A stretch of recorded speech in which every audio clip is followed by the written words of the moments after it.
When there was no connection, why did humanity still choose The Physical Awakening of Silver by Dolly Higa?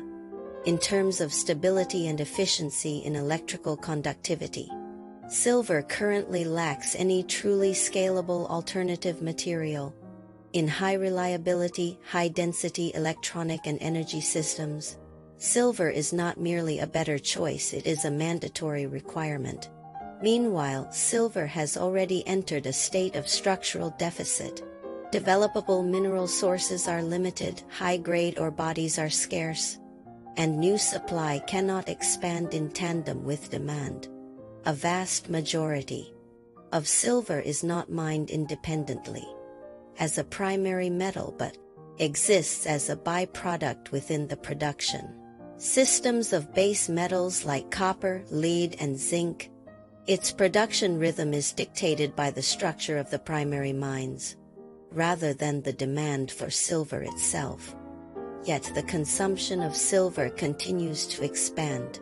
Photovoltaic systems, electric vehicles, power and charging networks, precision electronics and control devices, as well as the rapidly advancing hardware systems of robotics and all steadily consume the conductivity and connectivity of silver. Once silver enters the industrial system, it is dispersed, embedded, and continuously consumed, making it difficult to return to accessible inventory at the same speed and scale. Under these physical realities, silver is no longer just a material within a price system. It has become an unavoidable physical prerequisite for high-tech systems. This is not the first time humanity has encountered silver at a critical juncture. More than 3,000 years ago, in an era where different regions were unaware of each other's existence, humans independently and simultaneously chose silver as a medium of exchange. That was not the result of a formal system, nor a negotiation between civilizations, but a spontaneous judgment, a shared understanding of silver's physical properties. The stability, verifiability, and divisibility of silver made it the foundation of trust across regions and cultures. In an age before civilizations were interconnected, silver had already completed a global consensus choice. Today, silver stands at the node of civilization once again. Only this time it is no longer acting as a medium of exchange but as the boundary itself. When artificial intelligence, AI, robotics, EVs, and PV systems are depicted as high-speed visions of the future, people often assume that productivity can be infinitely magnified, costs can continually drop, and technology can operate independently of the material world. But the reality presented by silver abruptly interrupts this assumption. It clearly demonstrates that high technology does not live inside a screen.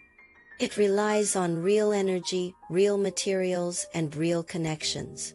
Any technological vision detached from physical conditions will eventually be forced to undergo correction at the operational level.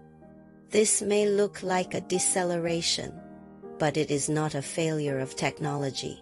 It is the intervention of reality. What silver presents is not an emotional shortage but a structural reminder. The future described by AI, and robotics often assumes that productivity can expand without limit and technology can accelerate indefinitely.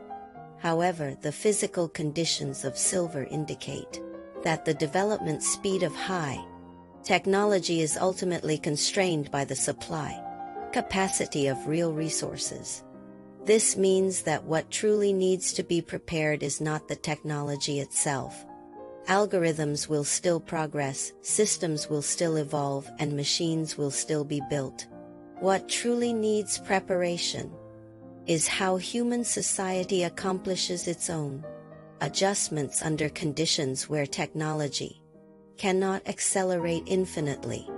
This includes how skills can complete their migration rather than being directly liquidated, how labor can continue to be a way of participating in the world rather than being swiftly cancelled, how the middle-class structure can gain the time needed for reconstruction, rather than being compressed into nothingness by the cult of efficiency. Silver is not the answer here. It simply points clearly to a fact. Technology will not decide the pace for humanity. The physical world still holds the power of veto. In this sense, the deceleration of high technology is not a failure but a necessary calibration. It forces humanity to complete the preparation of its own social structures before fully entering the age of Agi. Silver is not blocking the future. It is simply preventing humanity from being dragged away by a future for which it is not yet prepared.